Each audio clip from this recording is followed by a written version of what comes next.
June 1997. I'm still working at Illyria Arts, but I have a more specific memory than that. We will get to it. I also have some beard hair that's sticking up on the side here and it's bugging me. But anyway, we're going to start going through the books that I read in June of 1997, and at the appropriate time, I will get to this specific memory from that time. Finally, something's kicking in. But let's start off with the first book from June of 1997, which was The Grifters by Jim Thompson. Classic noir fiction. This book is about Roy Dillon, who seems to be just your average guy. He's got a good job. He's got lots of friends. He's very friendly. His coworkers like him, but he's got a bunch of hidden money because he's a con artist. He likes the short con. But things are going to go wrong. He's going to become fatally injured, and he's going to have to go to the most deadly woman, the worst woman he knows, his own mother. Fantastic book and a great movie starring John Cusack, Angelica Houston, and another woman who I don't remember who it is. Great movie. Great book. If you like noir, crime fiction, gritty stuff, The Grifters by Jim Thompson. Highly recommended. Next up, we have Wormwolf, and that's Worm, W-Y-R-M, Wormwolf by Ido van Balkum. This is part of the Werewolf the Apocalypse series from World of Darkness, based on the role-playing game, and there was a card game. And in this, let me check my notes. Our main character is Father Wendell Oldman, runs a shelter in San Francisco. People start ending up dead. He needs to figure out what's going on and keep his secret because he's a werewolf. And the worm is like the ultimate evil that the werewolves are fighting. It's destroying the earth. In the World of Darkness, the werewolves are very much ecological warriors. They're very green, if I remember correctly, and the worm is essentially this essence, this force, this evil that's destroying the earth. And in World of Darkness, the werewolf stuff, you have, since it's a role-playing game, there's different tribes of werewolves, and they each have sort of different characteristics amongst the tribes. I do not recall which tribe Father Wendell belongs to, but I really like the World of Darkness books, whether it's the vampire books or the werewolf books or some of the others. And this is pretty good. It's a fun one, and I do like that there's, again, the different tribes and different aspects, and there's infighting, but sometimes they'll come together to stop the worm. So Wormwolf, World of Darkness novel by Ido van Balkum. Then we have Indigo Slam by Robert Crace. This is an Elvis Cole mystery. And in this one, these three kids come to Elvis Cole, hire him to find their missing father. And it ties in with these events that happened 3 years ago. And there's the mob and feds. And, Elvis Cole's going to get caught up in a bunch of stuff trying to help these three kids find their dad. I dig the Elvis Cole novels. Great private detective fiction. Up there, not quite with the Spencer books by Robert B. Parker, but pretty close. Elvis Cole, top 5 at least. Then, one of my favorite books. We have Cold in July by Joe R. Lansdale, a book I have read quite a few times. And this is the only reason I need to even look at the back of this book is for the character's name, and it is Richard Dane. Richard Dane is our main character. He runs a picture framing shop. Possibly the owner. Don't remember that little detail. And I think this might be the first time I read it when I was working as a picture framer. So it kind of, I got a little jolt from that. I had read it. I've read it before this. And I had even had, when I was in California, I had a friend whose parents owned a picture framing shop. And it never even occurred to me, never crossed my mind to put it together. But reading it, and I was like, picture framing, I know that job. I've done it. But anyway, Richard Dane, he's got a wife and a son, and a burglar breaks into his house. He kills the burglar in self-defense, and he is told that it is so-and-so. And then the father of so-and-so wants a little revenge, so he comes after Richard Dane, but then things happen.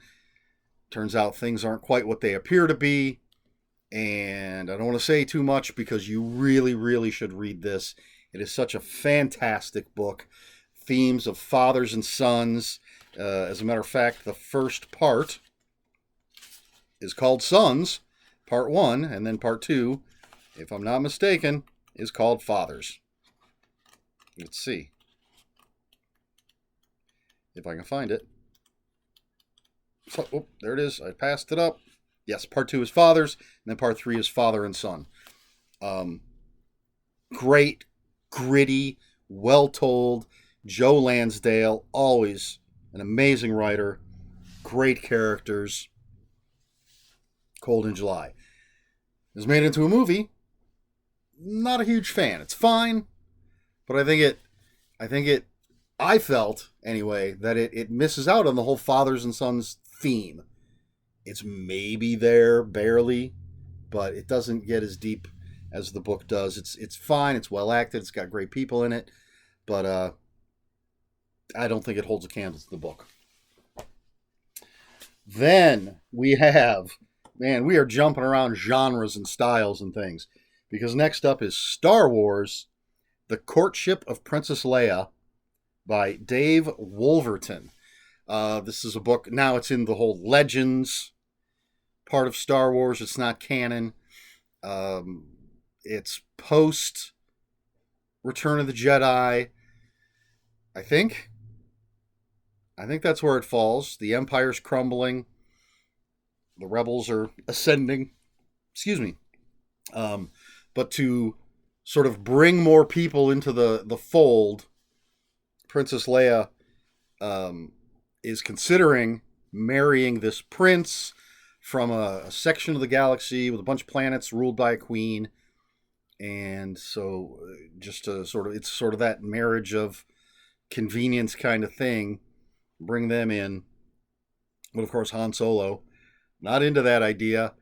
And Han and Luke and the robots, the droids, and the prince himself gonna get into some crazy adventures. Of course, we know she's not gonna end up marrying this guy. Spoilers. It's decent. It's fine. It's not one of my favorite of the Star Wars novels. But it's not the worst one I ever read either. Then we have Edgeworks 3 by Harlan Ellison. And this is part of the White Wolf Publishing's attempt to republish everything Harlan Ellison ever wrote. It was a planned 20-volume series. This is volume 3. It has 2 books in it. Excuse me. The first one is the Harlan Ellison Horn Book, and it's a collection of essays. Most that were printed elsewhere originally, so they're reprinted here. And then I believe there's an original, I don't know if it's original or just a more recent essay about comic books. And then the second part is just called Harlan Ellison's Movie. And it's the screenplay, I believe it's the screenplay of a movie he had been hired to write. I don't think it was ever produced, and I do not remember what it was about. But Harlan Ellison, sometimes a problematic person, but can't deny a great writer. Then we have something. I'm gonna grab my phone here because I meant to look something up ahead of time about this next book, and I just want to do this really quickly, and I'm just gonna sort of mumble under my breath. Yeah, there it is, baby. Okay, so the next book that I read was Generation X by Scott Lobdell and Elliot S. Maggin. Now, this is Generation X, the comic book characters, the mutant characters. And really quickly, in the book, Generation X are young mutants. You got Jubilee, Chamber, some others. I feel like Husk, maybe. Don't remember all of them. But Banshee and Emma Frost are the team leaders, the mentors, whatever you want to call them. Well, Emma Frost had originally been the head of a group called the Hellions. They were all killed. And now it seems that the Generation X team is being haunted by the Hellions. So they have to fight and figure out what's going on. It's a decent Generation X story, mutant story. But the thing that I like, well, Elliot S. Maggin, in my opinion, for me, is most known for writing some original Superman novels that took place, that came out around the time of the Christopher Reeves movies, I believe. Miracle Monday is one of them.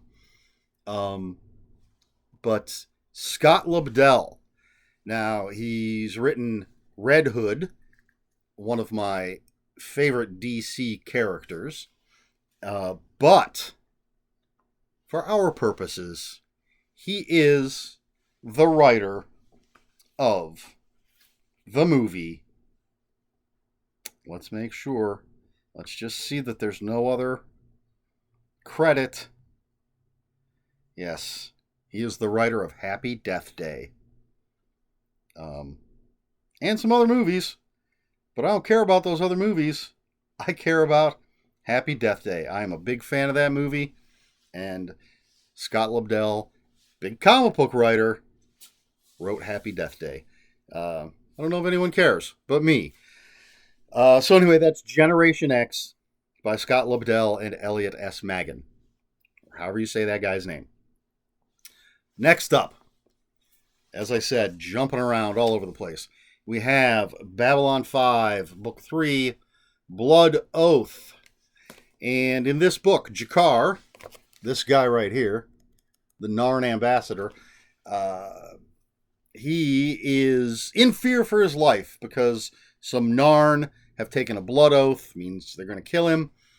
His shuttle blows up, looks like he's dead, so his attaché, that'd be the right word, Natoth, and, well, his aide, and Security Chief Garibaldi, Commander Susan Ivanova, go to the Narn homeworld to figure out who's after Jakar, what's going on. So it's one of those relatively rare stories where a lot of the action takes place off of the Babylon 5 space station, and we get to see a little deeper into one of the alien races. Did I say John Vornholt was the author? I feel like I forgot that part. So, again, fun, good. If you're a Babylon 5 fan, it's good stuff. Babylon 5, Book 3, Blood Oath by John Vornholt. And then, going, I don't know, completely the other side of the map, we have Neverwhere by Neil Gaiman. And this is one of the newer editions. They started doing these sort of pulp, I think they were calling them pulp covers, and I picked up all of his books with this type of cover that I could get my hands on, because I really dig the look. But this is about a young man named Richard Mayhew in London, and he helps a young woman that he sees who's in distress and ends up in sort of this shadow version of London. And So it's you've got regular old London, and then you have the shadow version of London where there's magic and mystery and evil creatures and good creatures, and he's got to figure out how to get back, how to what does this say? He must learn to survive in this city of shadows and darkness, monsters and saints, murderers and angels, if he is ever to return to the London that he knew. This is, I believe, it's either the first or the second solo Neil Gaiman book that I read. Either the first or the second Neil Gaiman book that I read on purpose for Neil Gaiman. First thing I read was Good Omens. I didn't know who Neil Gaiman was. It just looked like a good, funny book, which it is. I love that book. But then when I started reading the Sandman comic book, sort of became aware of who Neil Gaiman was. It was either this or one of the short story collections that I read first, if I'm not mistaken. I could go back through my list and look, but I'm not going to. But anyway, Neverwhere, and I believe this was made into a TV series on one of the BBC channels, if I'm not mistaken. But if you're a Neil Gaiman fan, this is early Neil Gaiman, early-ish anyway, and I remember enjoying it very much. Then we have the penultimate, as I like to say, the penultimate book for June of 1997, Blood Moon by Ed Gorman, and this is the first in his Robert Payne series. Robert Payne was an ex-FBI profiler, and someone offers him $10,000 to find their daughter's killer, I believe it is. And then you have, your basic thriller. Ed McBain, great writer. And I think it's a good book. It's a good thriller. It's not the best thriller. It's not the worst thriller I've ever read. I do like Ed McBain, so it's maybe middle of the road as I remember it. So that's Blood Moon by Ed Gorman, first of the Robert Payne thriller novels. And finally, the last book on this list, the book that is associated with a memory. The book is Small Vices by Robert B. Parker. It is the 24th Spencer book. And in this book, you've got this guy, Ellis Alves, or however you say the name. He is on trial for murder. And his lawyer he must still be trial. Although I guess if he's convicted, there's still, what do you call it? But anyway, wow, I can't believe I've forgotten the word. Appeals, jeez. There's still appeals. So anyway, the lawyer hires Spencer to find the real killer. So Spencer and Hawk are investigating, and in this book, Spencer ends up in a coma. Not really a spoiler because it's back cover copy, or at least Amazon description. What's going to happen if Spencer's in a coma? It's a fine Spencer book. I'm actually tempted to reread it now because I think this is the only time I ever read it. I'm kind of tempted to see what happens with Spencer in the coma because I don't remember. But the thing I do remember is while I was reading this book, I went to the movies by myself, as I often do. And I remember specifically, I went to the Midway Mall Theater. Used to be inside the mall with 2 screens, but they built a theater outside the mall with 10 screens. It was during the day, so I had the day off from work and went to the theater by myself with this book because, I'm by myself. Taking a book with me, going to read while I wait for the movie to start. And the young lady who took my ticket asked about the book. We chatted for a few moments, went and saw the movie. When I came back out, she was still there, and I got her phone number. We went out on a few dates. I don't remember her name. I just remember that this book essentially because I had this book with me. I was able to chat her up, as they say, and get her number, and we went out. So I do have some memories of 1997, but that's the last book that I read that month, June 1997, Small Vices by Robert B. Parker. There are more memories coming up in a few months, or a few weeks in video time, a few months in book list time. All right, so that is it for June of 1997. My question for this video, have you seen Happy Death Day? What do you think? I'm a fan. I love time loops. I've talked about that before. And even though it's PG-13, I believe, maybe it's rated R. Hey, I still have it up on the IMDb here. Yep, it says PG-13. Some people just automatically don't like PG-13 horror movies, and this is horror with comedy. I think there are great performances. The actress who plays Tree, Jessica Roth, an amazing performance. An even better performance in the sequel, Happy Death Day to You, which I enjoy the sequel as well. So if anybody here doesn't know, basically Tree on her birthday is murdered, wakes up on her birthday, is murdered again, wakes up on her birthday, and basically now then spends this time loop trying to figure out who's killing her. Really, really enjoy it. The question again is, have you seen it? And if you have, what do you think? If you haven't, is there a particular reason you haven't bothered to see this movie?